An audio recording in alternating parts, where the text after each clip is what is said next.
राधे राधे।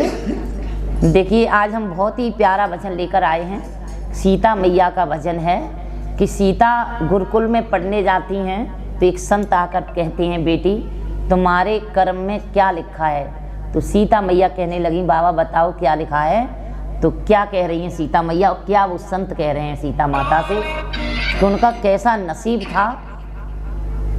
तो जब माता सीता का कर्म नहीं बदला गया तो हमारा क्या, हम तो इंसान हैं अपन लोग।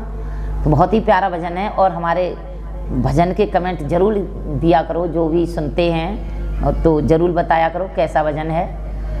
बोलिए सियापत रामचंद्र की जय, सतगुरुदेव महाराज की जय। सीता गुरुकुल पढ़ने जाए कर्म